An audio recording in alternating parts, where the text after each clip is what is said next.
everybody, and welcome to Northwood Replay 2021. This is episode 2, week 3. Coming out of a bye week, the Northwood Timberwolves are ready to play the game this Saturday. Their real home opener, even though our opening game against Gannon was over at Midland Community Stadium a couple of weeks ago. But Northwood Replay is back on the air. My name is Dale Robbins, along with my co-host Rich Violette. And this year, more than last, we're again real excited to have head coach of the Northwood Timberwolves, Leonard Haynes, back in studio with us. And Coach, happy fall to you, as I know that this is the first fall day ever, complete day of 2021, seeing summer left our possession yesterday about 3:20 in the afternoon. So happy fall, everybody. Football season. And what I'm going to do, Richie, is we've had a couple of weeks to think about it. Coach has had a couple of weeks to think about it. We're going to go back in time just for a minute, and let's talk about that first away game, our game on the road, 2 weekends ago down in Tiffin, Ohio. Coach, close game, first quarter. Yeah. Played really well, a lot of positives. What do you feel was the turning point in that game? Well, mistakes. Just, I think you have to. One thing we preach with our players, hey, you got to play a full 60 minutes, right?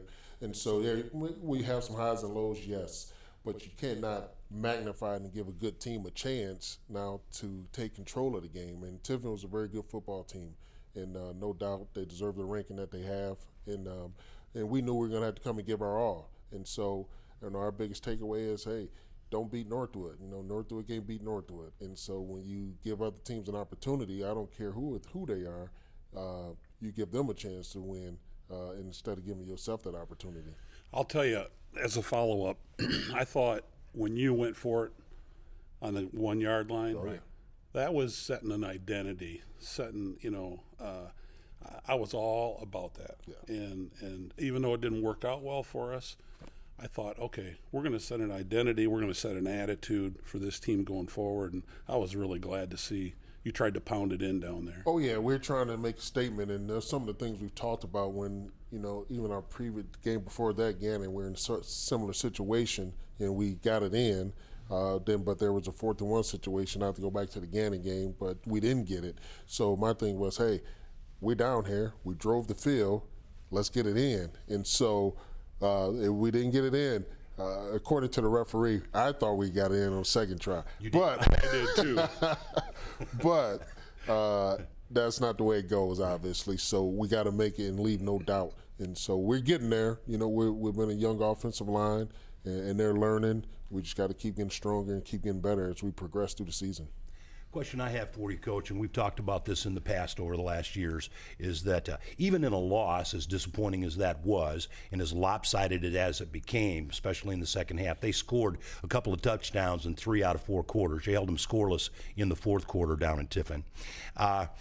You guys still come away with discovering something about yourselves. What do you take out of that you've now had a couple of weeks to work on following the Tiffin game? What is it precisely you pulled from that to say these are the things, other than mistakes, and you're working on the little things, but what did you learn about your club even in that type of loss? Well, our guys came back and fought in the second half, and Correct. So we know we got fight in us, and it's just, again, about the finish. I know it sounds like a broken record, but it's just about finishing it. But they got to fight. They came out in the second half, and when we fought. Now defense got a little bit better in the second half, and offense kind of sputtered. And so we had our moments, but we have to bring it all together at some point. Sure. Sooner than later, we got to bring it together. And even our special teams sputtered at points. And so that's the stuff we definitely have to get cleaned up, and that's the stuff we worked on for the last 2 weeks. You talked a little bit about your offense sputtering. I also know that was a rough and tumble match. Tiffin brings some bodies to the game, as you do. There were some personal fouls late that I thought late in the first half and early in the second half that I noticed we lost Nate Gomez, your starter, in that he came back in after setting a series, and he came back in again, and he got pummeled again. And I was a little surprised that we didn't see at least a flag on at least one of those, but there were personal fouls called against Tiffin in that scenario. How's he doing in injuries as a whole? How'd you guys come away from that type of game? We came away okay. I mean, you got your normal nicks and bruises, Sure. and so we just got to battle through it. Guys get treatment. There's nothing too serious, and so we just battle through it and keep working to get better with that. So, but yeah, Tiffin's a great football team, no doubt, and I think that's where we need to strive to get to in our echelon. All right. Yeah. It's kind of how I felt, Coach. Not taking anything away from Tiffin, right? But we had probably a 14-point turnaround, maybe a 21-point turnaround swing when we didn't get it in. They went 99 yards on a big play, which I know you're working on that to eliminate that, and then come back right after that and have a turnover. Now it's a 21-point swing. That was the game. Otherwise, we're playing pretty even with them. Yeah, within a 2.5-minute window, it swung. Yeah, to that point, had we scored, I think it changes some things. It does. It really changes some things, and now it puts a little bit more pressure on them. And so you're right. That kind of swung things after that turnover. And again, you can't give a good football team. It's hard to get that mole back. You can't get it back. Yeah. And so teams like that, you got to take advantage of those opportunities when you have them to make it a game or put them away when it gets to that point. Yeah. I've discovered in the broadcast booth that I don't like the hurry-up offense. There's not a whole bunch of time. We don't either. What just happened. That's where this question's going, my friend. Defensive coaches don't like it either. Cow. Talk about getting, running out of fuel and getting the wind out of your sail. That hurry-up offense, and it wasn't a 2-minute drill at the end of each quarter. Every play, and we're seeing that more and more often, and we'll talk to Coach Bradley here in our second section, the DB back coach. That hurry-up offense just drives me nuts. You guys don't have time to. How do you compete in that with your defensive schemes? Well, you have to plan. You have to plan throughout the week, sure, for it and get your guys prepared for it because. A lot of teams are doing that nowadays. That's kind of the thing now. And so to catch defenses off guard. And so at the end of the day, right? Yeah, and substitute. So if they can substitute, then we substitute. But if they don't substitute, you got to try to get off the field quick enough, then we get your substitution before all of a sudden you get a flag thrown on you if they snap the ball. But so it's something to desire. We definitely got to prepare mentally for that. Yeah. Coach, we do in fact have some highlights. Do you? Specifically, right out to shoot our first possession. Let's take a look and you call it for us. All right, this in the first quarter. This is Cash here. Great run by Cash. Cash has been kind of our driving force right now. He's got alpha dog for us. And here's a fourth. This is fourth, and I think about 15 or so. Yes, it is. I decided to go for it. We kind of threw it up, and Brian Keep comes down with it with a great catch. And so again, we're in the game. We got a dog in the fight, and I like our chances so far. And then here it is. We put Ty Cox in at quarterback here, starting in that second quarter, and he started to generate some energy for us, moving us down the field. We're excited to see what he had to do out there, what he could do for us out there. And you see a great tough run by Cash. Again, it's just Goldsmith is fun, isn't he? Yeah, he's a different type of guy. Yeah. So you see defensively we come in got to wrap him up, get him on the ground, tackle for a loss. So we play with some energy at times. We play with some spurts. Again, it has to be consistent. Here we come, sacking the quarterback. Great blitz there. And I think that's DJ Carter on that sack, number 97. And here we are again, getting some pressure on the QB. And I believe we get a pick on this one. I believe that was Keenan with a pick. Yes. So that was his I think first pick in the game. And then here's a nice stop by our defense. Like I said, we played a lot better in the second half, and you can see some of that shows up here. Our guys really got after it, even though Tiffin drove the ball a little bit. We were able to stop them, where they drives and stall out. And I believe they also had a turnover down there somewhere as well. And we got the ball back. So you were playing hard. Yeah, they're playing very playing hard, getting sacks, not giving up on the game. Oh, no. And again, it comes to with a lot of youth, a lot of first-time guys playing. And so, but they're coming and they're learning and they're growing together. You would have thought that that was actually a highlight reel. That was actually as quickly as Tiffin ran their plays when we were showing our that is literally how fast it goes. It amazes me, and Rich and I have talked about it in the couple of minutes we have with you before we get to Coach Bradley, is that that to me seems to, they generate 25 to 30 more plays a game by going to that type of offense, right? So you're obviously going to get more snaps. Everything is either from the pistol or the shotgun, so you don't have the time to get your guys to go trips left, right, and all of that stuff.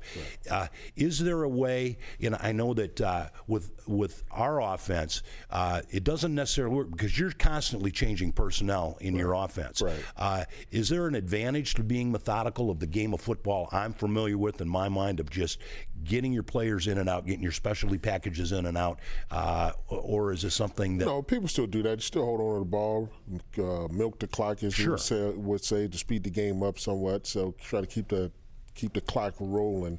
And so, it's two schools of thoughts there. Some people want to hold on the ball, give defense a chance, a rest. Then some people, hey, we're going to fast pace it and hopefully score a lot of points. Sure. So then the other team has to play catch up. So that's kind of that's just a new thing now that's going on. So it's tough on defenses, period, either way, for the opponent and for the team that's running. Did they surprise you with anything that you weren't looking for or ready for? Because I know they were pretty well balanced pass and run. Yeah. No, they ran their stuff. They ran their scheme, and they did it very well. In the minute we have left, Coach, you will now go see Tiffin on a pretty regular conference basis in 2022. They're part of that GMAC conference. Right. That's going to be a cool transition for us, and it don't get easier just by leaving the GLIAC, does it? No, not at all. And those teams, as you can see, they got players too. Yes, sir. And so like I said, we're building to get to that point where we're in the upper echelon of whatever conference we're in, and so that's our goal, and we're going to do that to compete to win championships here. Well, we're going to actually take a quick break, make a little musical chair change here. We're going to lose Coach Haynes for a segment, but we're going to gain a coach. We're going to meet and introduce you to one of the new coaching staff for Coach Leonard Haynes and the Timberwolves, and we will do that right after these notes.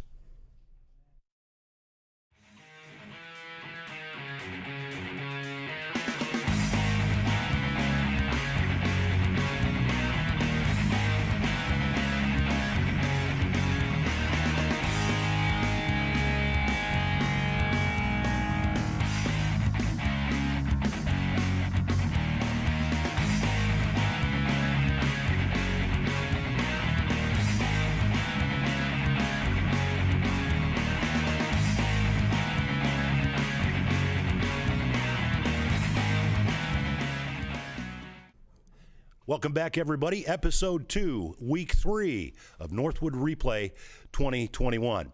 We're excited and we're honored to have the DB coach, the new DB coach, defensive backs for the Timberwolves at Northwood University. And welcome aboard, Coach Jykine Bradley. And we great to have. This is usually where we have players and or coaches.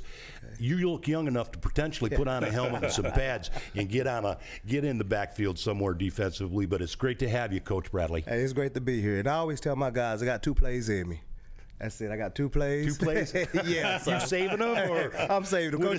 Coach Haynes said me, he need me out there, I'm going. Just don't forget to put that helmet on. That's right. I would always get in those plays and not wear the helmet. Yeah. Wasn't too smart. Right. So tell us a little bit about where you've been and what got you here in Midland, Michigan. Okay, well, I'm originally from Knoxville, Tennessee. Okay. I went to Fulton High School, and then I went to MTSU, Middle Tennessee State University. Yes. So I played there. After Middle Tennessee State, I was blessed enough to sign a free agent deal with the Buffalo Bills. Went from Buffalo to NFL Europe, so I done been all over the place. And then after that, man, I went to the Canadian Football League, and I played there for 7 years. Wow. I played 6 with the Hamilton Tiger Cats, and I played 1 with the Edmonton Eskimos. Okay. So went up there, I met my wife. So she kept me up there. So football's been really good for you. Football been really good for me, man. That's one thing I always tell my guys. It's a blessing. You bet. And you never know what you're going to get out of it. As much as we think it's our doing, I mean, it's the Most High that's putting us in position to God is good. Through football. Right. Through football. So I met my wife. She kept me up there, and I started a business. Went up there, I started a business. I had a gym. It was called Bradley Sports Performance, and I was training athletes from all over. Ah, cool. And then as I was training, I was coaching at the University of Waterloo. And so I'm coaching, I'm training, and man, everything just started taking off. And got a hold of the guys up here, Coach Haynes and them, and it led me to Northwood, which has been a blessing. I mean, I've been having some great fun here. Great fun. Tremendous. I've got to get that win. Yes, it is. Get It's that a process. Yep.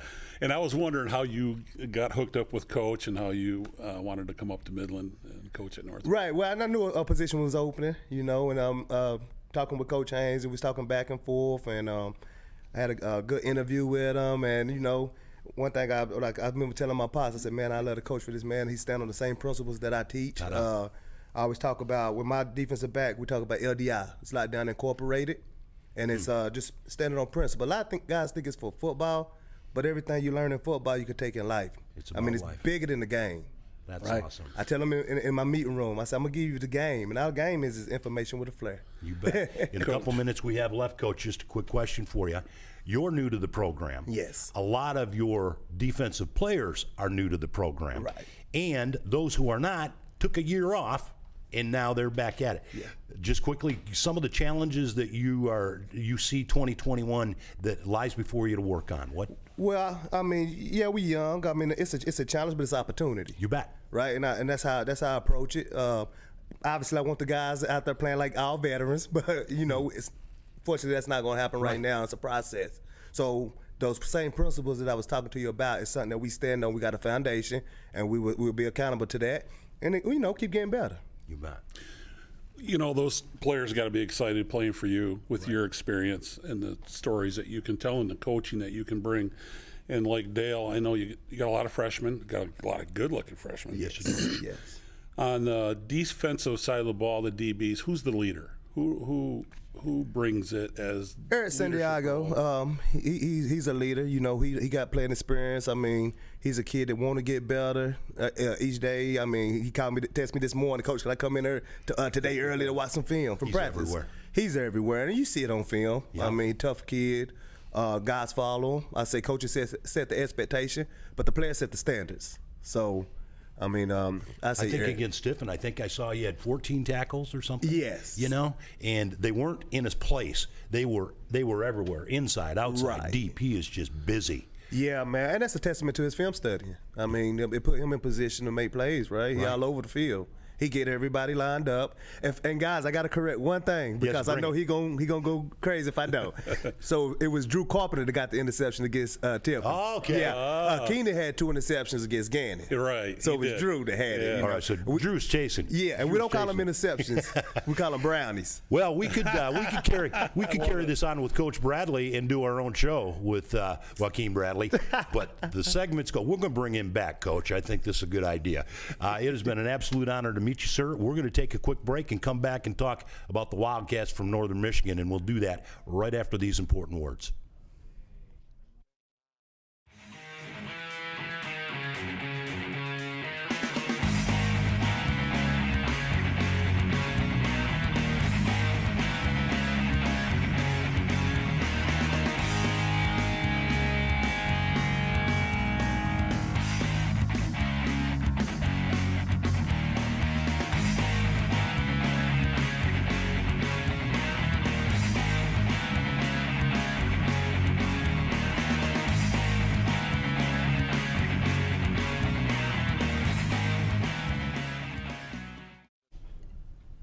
Welcome back, everybody. Segment 3 of Episode 3 of Northwood Replay 2021. Back in chair in our studio is Coach Leonard Haynes of the Northwood Timberwolves. And, Coach, I can see with the new coaching staff you have and the new players you have with Coach Bradley here, you have yourself a good day no matter what's happening, don't you? Yeah, so, I was telling some of the coaches that have been there, Coach Mack, Coach Arnold, that, man, you come in the office now, it's just a different type of energy. You bet. I mean, these guys, they love football, they love the players, they love being around here. And so it's been a kind of revive for me, to be honest, just because you saw Coach Bradley's personality, man. He's always positive, always trying to get better. And so you just got to love that when you walk into the office, man, with guys with that type of energy. You bet. Hey, we got a big game coming up. We got Northern, right? And I don't want to jinx ourselves here, but 3 in a row, 5 of the last 6. We play well against Northern. Guys got to be excited to play Northern. right? Well, yeah, they're excited. They're excited to play. Obviously, everyone wants to win, and so the one thing we just tell them, hey, it doesn't matter who we're playing. You got to prepare the right way each and every day, and you got to put the work into it to get the results that you want. And so whether it's Northern, whoever, if we prepare correctly and we prepare honestly, you can look yourself in the mirror at the end of the day, whether you win or lose. Hey, at the end of the day, hey, you know you gave yourself a chance. Right. And so that's all I ask of these guys. And yeah, we've done well versus Northern, but hey, at the end of the day, this is a new year. It's a new year, brand new Northern football team, and we still have something yet to prove. You guys match up pretty equally on paper. They are well balanced as well. They are in the air as much as they're on the ground. Yeah. They've got a couple of. They've got a young sophomore by the name of King. He's averaging 7 yards a carry for him. They've got Dawkins, I think, is their sophomore quarterback. Yep. A couple of sophomores. Yep. They have had, with last year's GLIAC non-play, this is really a year for them being COVID redshirted. You guys, in your defense and what you've shown in your first 2 games, you have the ability to put some heat on some young decision makers, do you not? Is that going to be part of your game plan? Because when you guys pressure... Well, you ain't going to give that up. I'm just telling you right now. I know. I've tried that way too many times. But when you guys start to stunt and when you guys start to show some different shifts on the line defensively and you put some heat on them, you make good quarterbacks think about what they're doing, and sometimes they can get a little, I don't want to say sloppy, but sometimes they can hurry themselves into what your defensive pressures them to Well, do. yeah, that's defensive football, right? Sure. You try to be multiple. You try to bring pressures, things from different ways and different areas, and get other positions involved. So you want those offensive guys always guessing. You know, hopefully Right. you can mess up their protection, their offensive line protection, and get to the quarterback. So their quarterback's been very good. You know, he's a scrambler. He can run. You know, he'll pull that thing down. If a play breaks down, he's taking off. Right. So you definitely got to have eyes on him. And their running back, I think they have a couple guys back there that can really tote the ball. So I think they've done a good job thus far. And that's been their type of game for a long while. And it has been. And I think they got a couple guys that they going to lean on a little bit. So at the end of the day, I do think it's an even, kind of a matchup. And so the team that makes the least amount of mistakes and stay disciplined will be the team that come out and win. Sure. So let me ask you, a bye week, it was early in the year. Sometimes we get them, sometimes we don't, right? Mm-hmm. Were you happy to see the bye week, or do you prefer to keep playing? And that's a great question, Rich. A lot of times you prefer to keep playing because you just want to keep your momentum going. Put the one game behind you and, move on to the next one and to see how much better you've gotten. I think in this case, it was good for us to kind of regroup a little bit. Again, Tiffin was a great football team, but we needed to regroup and kind of get some things cleaned up. And I believe that hopefully we'll find out that really helped us going forward. But I thought it was good to get some of our guys healed up as well, to get the treatment they needed, to get back to playing this game on Saturday. Coach, how valuable, knowing that our home opener was not at home, it was in Midland. We get to be on campus come Saturday. That's right. We had a great turnout over at Midland Community Stadium against Gannon.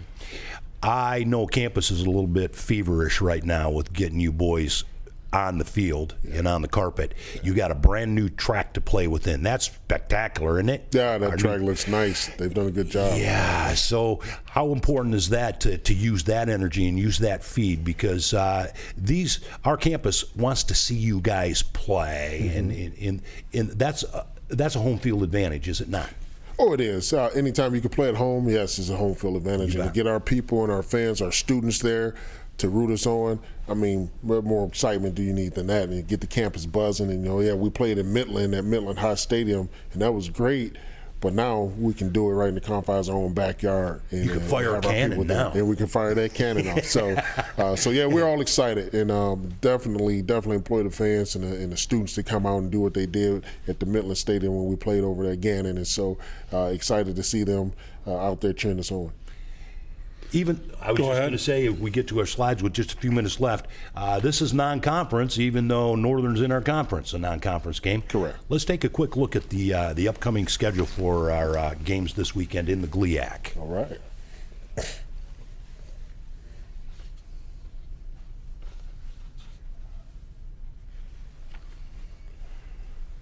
All right. This week's schedule, obviously, we're playing Northern, Grand Valley, I believe, travels to Michigan Tech to play them. And I think that's a non-conference game as well. Davenport versus Ferris in Saginaw Valley travels down to Wayne State.